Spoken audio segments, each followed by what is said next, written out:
Assalamualaikum warahmatullahi wabarakatuh. Perkenalkan, saya Wahyu Al-Ghifari dari Prodi Manajemen kelas B NPM 10120003. Di sini saya akan menjelaskan mengenai materi Ma'rifatul Insan. Ma'rifatul Insan terbagi menjadi 13. Di antaranya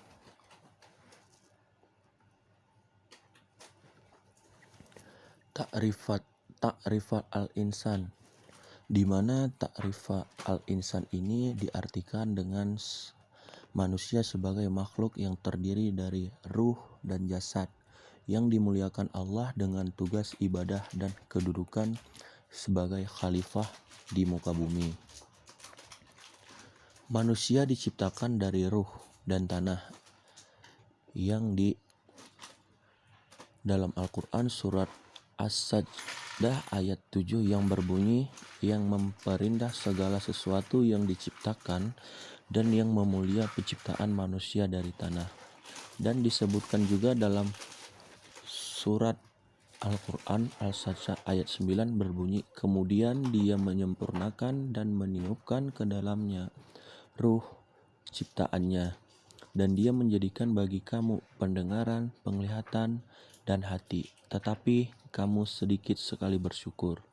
Dari kedua ayat tersebut sudah jelas dikatakan bahwa manusia tercipta dari tanah dan ruh, sehingga Allah memberikan unsur hati, akal, dan jasad.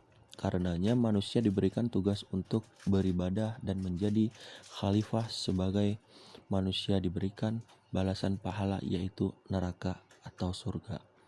Adapun hakikatul insan yang kedua, di mana manusia dikatakan sebagai makhluk yang lemah dan dengan kelemahan tersebut dapat menjadi kemuliaan, sehingga tugas manusia di bumi dibebankan pilihan yang benar dalam tugas dan tanggung jawab. Adapun hakikat manusia di antaranya sebagai makhluk di mana manusia berada dalam fitrah yang dijelaskan dalam Quran surat Ar-Rum ayat 30 yang berbunyi, maka hadapkanlah wajahmu dengan lurus kepada agama Allah. Fitrah Allah yang telah menciptakan manusia menurut fitrah itu tidak ada perubahan pada fitrah Allah. Agama yang lurus, tetapi kebanyakan manusia tidak mengetahui. Yang kedua, manusia yang lemah yang dijelaskan dalam surat An-Nisa ayat 28 yang berbunyi, Allah hendak memberikan keringanan kepadamu dan manusia dijadikan bersifat lemah. Yang ketiga yaitu manusia makhluk yang bodoh yang dijelaskan dalam surat Al-Ahzab.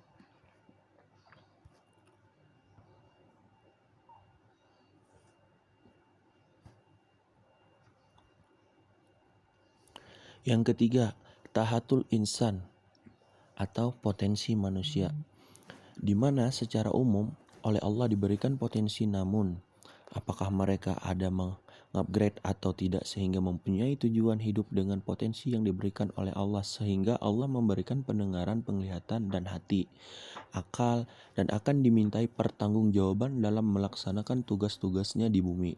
Dengan melaksanakan tugas-tugas tersebut, manusia akan mempertahankan kekhalifahannya di muka bumi ini. Namun, jika manusia itu khianat ataupun baik dalam beribadahnya, maka Allah akan memberikan timbal balik kepada dirinya sendiri, sehingga Allah memberikan unsur-unsur kepada manusia, di antaranya potensi, di mana potensi ini Allah berikan pendengaran, penglihatan, dan hati, kepemimpinan, amanah, al-khalifah, di mana manusia tidak boleh menentang dengan peraturan yang ada dan khianat. Yang keempat, nafsul insan atau nafsu manusia, di mana manusia harus memahami kedudukan ruh dan hawa nafsu yang mempengaruhi manusia, sehingga kondisi kejiwaan manusia yang baik dan yang buruk akan terlihat dari nafsunya pada saat dihadapkan sesuatu yang baik ataupun yang buruk. Pada prinsipnya manusia akan mengalami dua perubahan yang sangat signifikan. Perubahan itu terlihat dari isi jiwa kita dan isi batin kita, sehingga dengan berzikir manusia akan menimbulkan tiga kondisi jiwa, yaitu mutmainnah, lawamah dan amarah. Seperti halnya disebutkan di atas, manusia akan dihadapkan oleh kondisi-kondisi tertentu. Yang kelima, sifatul iman atau sifat manusia, di mana manusia harus memahami dua jalan yang diberikan oleh Allah kepada manusia melalui jiwanya. Manusia juga harus memahami untuk meninggalkan kualitas takwa dengan beribadah yang senantiasa menyucikan jiwa sehingga dilepaskan untuk menerima kudrat iradat Allah. Jiwa juga dilepaskan untuk menerima dua fungsi dan peranan manusia hanya untuk Allah semata, sehingga untuk menerima dua fungsi peranan manusia hanya untuk Allah semata, sehingga manusia mempunyai motivasi untuk meningkatkan sifat atau tabiat yang baik dan meninggalkan sifat yang buruk membawa kemaksiatan, sehingga manusia diberikan dua jalan, yaitu yang pertama, jalan yang benar dan bersyukur, bersabar, penyantun, penyayang, bijaksana, suka bertaubat, lemah lembut, senantiasa jujur, dan dapat dipercaya. Yang kedua, jalan salah dengan tergesa-gesa, berkeluh kesah, tidak mau berbuat baik, pelit, kufur, pendebat, pembantah, dan jahat. Hakikat ibadah.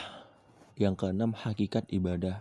Manusia harus memahami hakikat kita kepada Allah karena ibadah ditujukan hanya untuk Allah. Itulah syarat manusia berislam dengan kita.